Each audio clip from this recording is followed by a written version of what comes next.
WWE Survivor Series has officially wrapped up. This is my official review. I'm going to be going over every match on the card. This match, not the match. This show overall, it was a solid show. It's not a show I will go back and rewatch per se, but it was a solid show. I do feel like WWE did play it a bit safe, but overall it was a good show. I do think some people got a bit disappointed because they expect a return and expect a little bit too much expectations, but overall I thought it was a pretty solid show. I'm gonna go ahead and jump straight into it.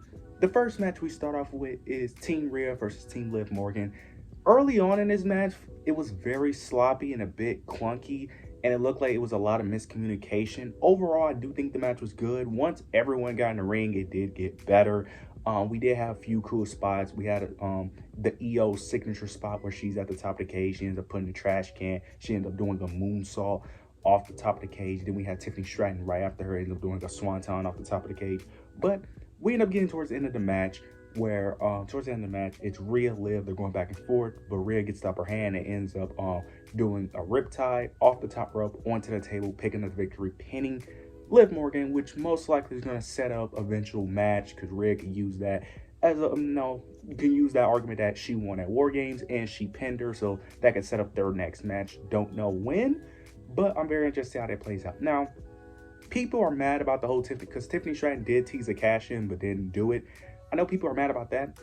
I don't know why people thought it's actually a good idea to cash in a war game setting, because y'all do realize that when you cash in, who's ever in the ring, whenever the match is official, it includes everyone in the match. So that means that all 9 women will be a part of the match. I don't understand y'all don't think that. Like, also too, do y'all really believe that all the other women were just going to be flat on the ground while Tiffany Stratton just cashes in? Because she has to cash in, the ref has to accept it, and we know how long it takes for referees to accept cash-ins.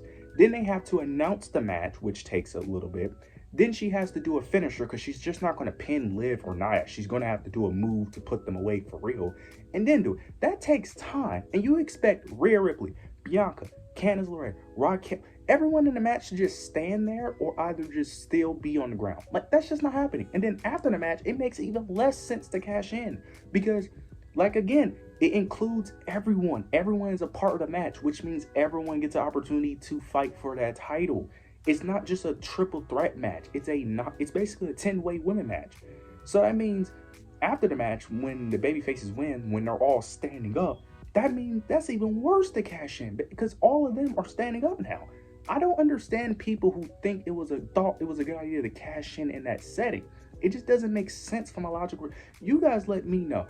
I have debated on people on this. It just doesn't make sense to me. No matter how you put it, it doesn't make sense because there's no universe where she successfully does it. If she want to do it and fail, sure.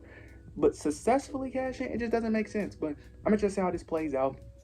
Hopefully the Rhea and Liv storyline ends at Saturday. Well, no, because they're going to do EO versus Liv Morgan at Saturday night main event. So yeah, this is definitely going to WrestleMania, because if they're going to do EO Liv at Saturday night main event, that means Rhea is going to enter the Rumble or win it at the first episode of Raw on Netflix. They could do that, but I'm just going to be honest, they're probably just going to make her win the Rumble and then drag it to Mania. That's easy set. But overall, I thought it was a good match, but it was very slow and clunky overall. But Team Rhea does end up picking up the victory. The next match on the card, we end up getting the United States Championship match between LA Knight versus Shinsuke Nakamura. Not going to really go that deep into this match, but this match really surprised me. They actually pulled a trigger. They made Shinsuke win. Shinsuke won, and now he's your new United States Champion. I did not expect them to really pull the trigger because of the lack of build. Typically, when they take titles off of people like this, they at least build it up to some degree. Like, even Braun Breaker, they built that up to a degree. They didn't really build this up. This was like a week build, like a week or two build of just Shinsuke attacking LA Knight, and then that's it. I thought that they would have a DQ finish and then build it up again and have another match, but I'm very shocked. I'm not gonna say I'm cool with LA Knight losing. I don't know if I like that Shinsuke's champion, because I like Shinsuke, but you guys know how I feel about people like Shinsuke, wrestlers like him, where I feel like guys like him are very limited and there's only so much you can really do to make them that interesting, where it doesn't get boring very quickly, in my opinion. But I'm interested to see where this goes. I do think LA Knight will eventually win it back.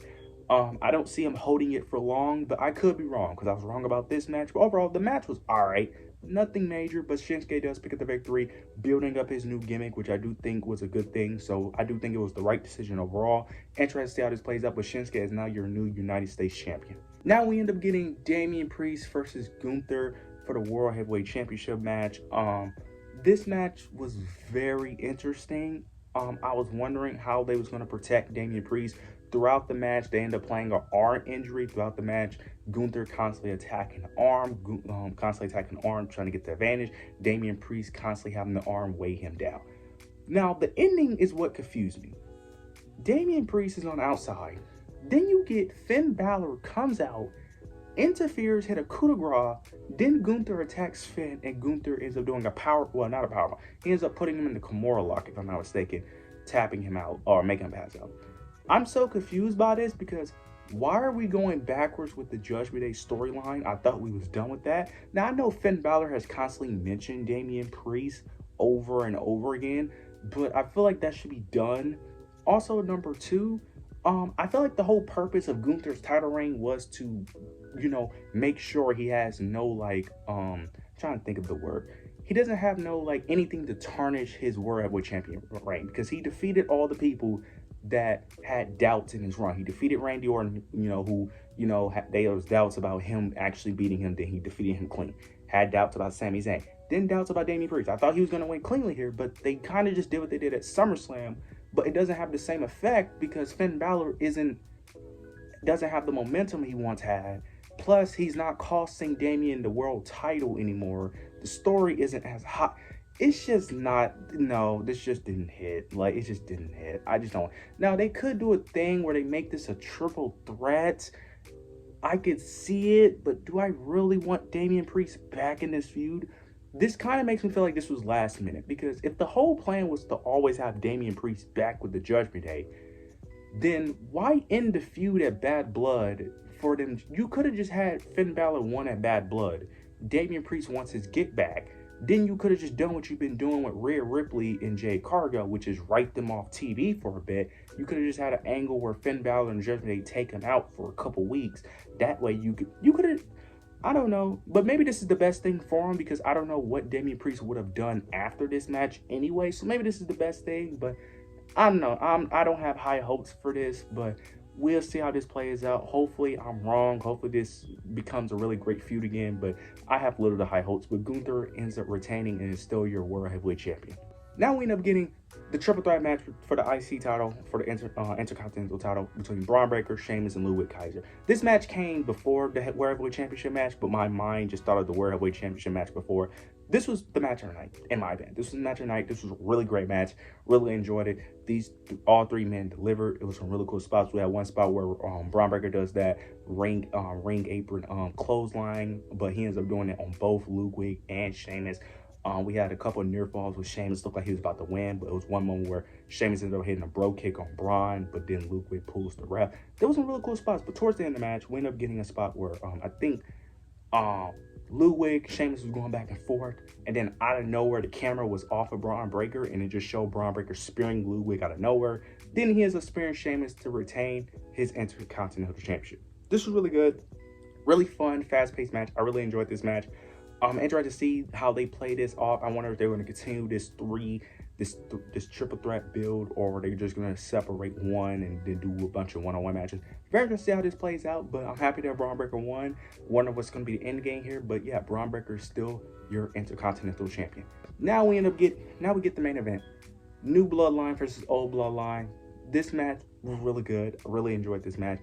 Told a very good story, had some interesting plot points early before the match officially started.